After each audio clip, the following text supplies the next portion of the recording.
Welcome to Season 3 of Off Script with Sam Monk, Senior Leader of Equippers Church. We're talking about what's worked, what hasn't, and leadership lessons from the journey. Enjoy today's podcast. Hey, it's good to be back, and it is winter now. It is indeed. And I've got Jake here with me. It may not be winter where you're listening to this from, but we're a little bit chilly here. And we're going to have a warm conversation, though. Oh, nice so conversation. Sweet. Warm conversation. So good. For those who don't know, Jake, he leads our Manukau location and just been on team for now a number of years. My 18th year. 18th year now. Man. Yeah. And just seeing God move in great ways over the years. Experienced the highs, the lows, and really seen God do something significant as, you know, we've just stuck in there over the years. We keep turning up. That's as a we big often thing. say, we keep turning up. Like we say to people on Sunday, keep turning up. It's amazing what God does in the longevity of what you're a part of. Yeah. You do experience highs and lows, as you say. Yeah. There's a lot that takes place. But God's been good and he's been faithful. And I think the one thing about the longevity is you get to see God in a whole range of situations. Yeah. And I guess it can so often be, a lot of the conversation today is like you can think of there's things that come and go. Yep. You know, but there's some things that don't and stay the same. And that's probably some of the nature of what we want to talk about today. But Yeah, definitely. I want to talk about, Keystone activities, because there's activities that unlock or hold everything together. There's many things that we can do that they're beneficial, but sometimes, they're not at the level of other activities, and weighing up what you should be involved in, where you should focus your energy, your time is a big thing in leadership, because let's face it, there's many things that can draw us down the side distract path. Us, that we get off course. And so I want to talk about that, because I think when it comes to building anything, you've got to have solid foundations. And naturally, Jesus is our cornerstone. So that's the foundation on which we build off. But they're keystone activities. So if the cornerstone is our foundation, the keystone is our focus. And then beyond that, we've got pillars, which is what you just do consistently, and then things that multiply. And so we've even got some alliteration going on that can help you remember that. There's some F words to help us, I guess, in a way. Yeah, foundations it's and dangerous focus using that letter. But anyway, let's go.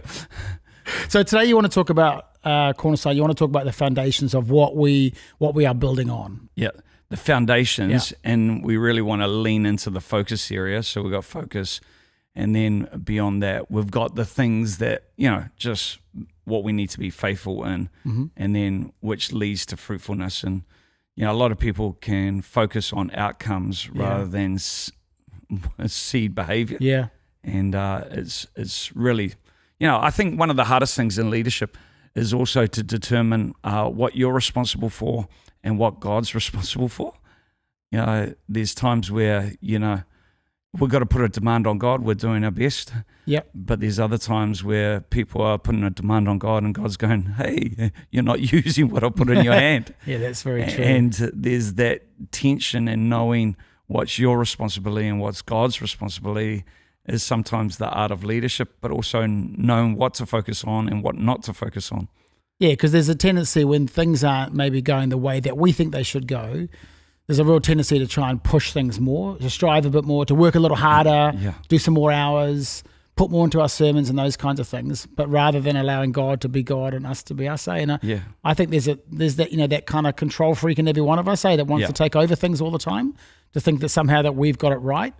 And it is a real tension for all of us. Yeah, when you're not seeing the things take place. So maybe, we did a series, didn't we, a long time ago, Deadly Distractions, and it's kind of, we start off with that question of, where do you go to when you're under pressure? Yeah. And I think the focus thing is a really interesting one. Are we focused on the foundational things, or are we focusing on the things that are maybe just in front of us? And real tensions for, I think, leaders, Yeah, definitely. In terms of, just labeling out keystone activities, because naturally the keystone is at the top of the arch, and it holds everything together. And I think when you're a little bit disorientated, knowing what are some of the keystone activities in leadership are really important, and being able to focus and lean into those is a big part of the challenge. What would be some of the keystones for you? Because there's a lot of things, there's a lot of areas that you could focus on. You lead a global movement of churches, tons of things that you could focus on, but what would be some of the keystone things that you would lean into? I think some of the keystone is, really at a head level. Yeah. We talk about oil that goes from the beard of Aaron to the outer garment, Psalm 133. Yeah. And really, if you haven't got agreement at the head, it's not going to flow to the hem. Yeah. And really, you can fight a fire on the outside if you got agreement in your team. And a lot of people sometimes can focus on the hem activities rather than actually establishing the foundation of agreement. Yeah. The foundation agreement amongst your core leaders. Do we know what a win looks like? Do we know what we're seeking to achieve, and are we focused on that? See, that's a good one, because I think we can vibe things out a lot. Yeah, it feels good. Yeah, how was Sunday? Yeah, man. I mean, God was there. Yep, He's always there. Yeah. But we can sometimes vibe it too much rather than what were the things that we were looking for. Yeah. And did we? Not just on Sundays, but just during the week. Does the team have the clarity? Yeah. Are we actually outworking the things that we see that God's put in our hands? They're real big questions. Yeah, the big questions, and have we got agreement around that as well? Because it could be clear in my mind, but just because it's clear in my mind doesn't mean it's clear in everybody else's minds. Other people. And that's the challenge of leadership is are we singing off the same song sheet? Yeah. And you've always led like that over, this is the nature of being, working with you for 18 plus years. Like, there's always been agreement at, say, if it's in church, there's always been agreement at, you're always floating stuff at an eldership level. Yeah. And is there a general sense of yes and amen, like God's in this? And then I think you do it at a staff level, and then there's been like a team night, so maybe where we'll get some of the core team together and then to the congregation. So you've always had that sort of flow, so that there's that yes and amen at every level that we've gone through, right? Yeah.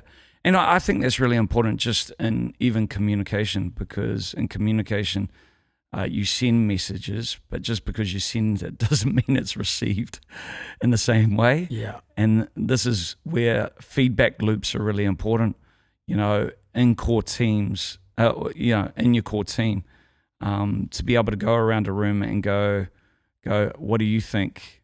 Or, you make us say that. I remember we'd be in rooms where you're like, you can nod your head. Yeah. But then, hey, Jake, what do you think?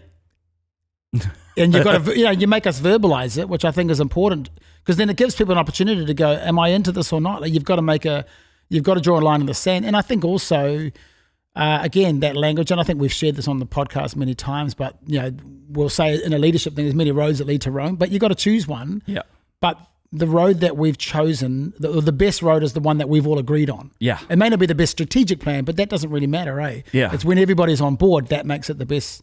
The agreement is so critical around that. And that's where, in teams, you can't afford to have somebody be silent on a team. Yeah. On a core team. That's where asking, what do you think? What's your conviction?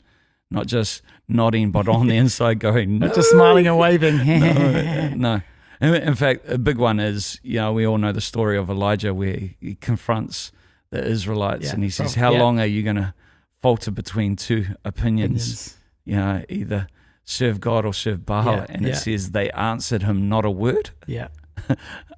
In other words, they didn't say anything, but they gave an answer. Yeah, they did. And sometimes in our teams, I think some people are conspicuous by their silence.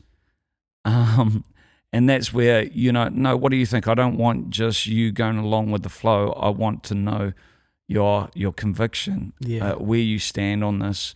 And because it's all right to disagree. Yeah. I'd rather know than have you sit silently, nodding your head, but on the inside going, no. But that is a good point, Sam. Talk about that, because the disagreement's an interesting one, because you've got to have the right group of leaders that can disagree, that feel like they've got the confidence to go, I don't know about this. Can we just keep discussing it? Yeah. Because you've got to fight for that agreement sometimes. It doesn't always happen, eh? Yeah, well, it's just like your spouse. Sometimes you can have an argument and you're saying the same thing, but you're coming at it from different angles. Right. And so the conversation actually needs to take place to recognize, the longer we talk about it, we're saying the same thing. Yeah, that's true. And when you assume everybody's got a heart for the gospel, a heart to see this thing move forward, a heart, a willingness to lay down their life, then you can clear, with those things, then you can clear, all the peripheral things that can come in and go, okay, well, this is the reason why we need to be doing this. Yeah, or this is the reason why we need to be focusing on this. And I think sometimes it's only until sometimes for me personally, when I verbalize something, because I'm a bit of a talk to think guy, as I verbalize it, I go, oh yeah, that's what I think. But until I verbalize it, it doesn't just arrive. Yeah. So the processing of things is actually, I think, a really healthy thing in rooms, because I think sometimes people can think, our team sometimes, man, we keep arguing over things. And I think we think that's a bad thing, rather than I think it's often quite healthy when we feel like we can have a good conversation, but we hug it out, we walk out of the room knowing we fought for that conviction, we fought to be on the same page, and that's that commanded blessing, when there's unity, right? Yeah. And it's not, it's how you fight. Yeah, okay. It's that hard, because there's definitely some damaging ways. Don't punch someone in the head. Yeah, punch somebody in the head, that's or personal. A good debate is important in a team, but also recognizing the different makeup of people. As you say, you are a talk to think. Some people think then talk, and so there's times where we go, hey, we just need to push the pause on this, because some people need to go away and think about this, and let's have a meeting or a follow-up phone call. And hey, have you processed how you processed that overnight? Because even dealing with difficult matters, I find the follow-up meeting is really important. Yeah. Because some people go, oh, I wish I said that. Or, oh, what did you mean by that? I have my best answers always 24 hours after the conversation and think, I wish I'd said that. But you're right, giving freedom to be able to do that. And I think you've often said in the past, you're not going to address everything in one meeting often. Yeah. It doesn't work like that. People do need time. They do need space to process. That's where the regularity of meetings is really important, and also creating a culture where people don't hold people hostage for their words. But Good. you said... That's good. But you said, hang on a sec, we're just processing here. Especially as I talk to think, where I say a lot of things, but I don't always mean them that way. But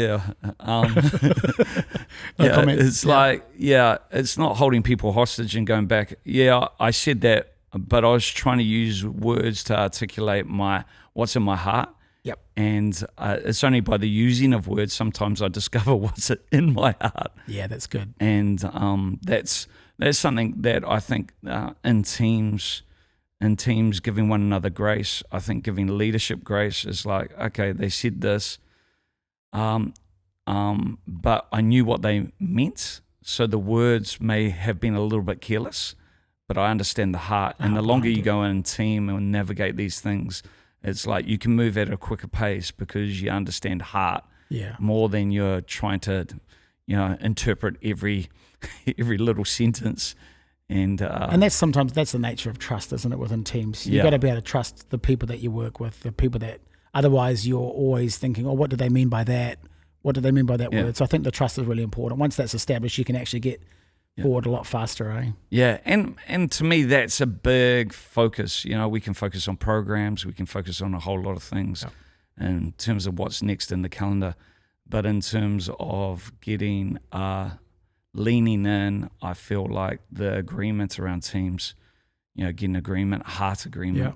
I don't want you just going, yes, you're the boss, I'll do it because you say so. I want you to carry the conviction for yourself that, no, I feel like this is a God thing. We've wrestled this through and we've submitted ourselves to one another and the counsel of God in the midst of that. That's good. Yeah. So hopefully that's helpful just in terms of dynamics. That's one big thing. In terms of focus, it's Keystone, without agreement. How can two walk together unless they be agreed? And so it is a massive Keystone activity. Pray that's a blessing. Hey, we're going to lean into this a little bit more, focus a little bit more on this conversation. Join us for part 2. Thanks for listening to Off Script with Sam Monk. If you found this podcast helpful, make sure you pass it on. We love your feedback, so drop us a line about what topics you'd like to hear about on Off Script with Sam Monk.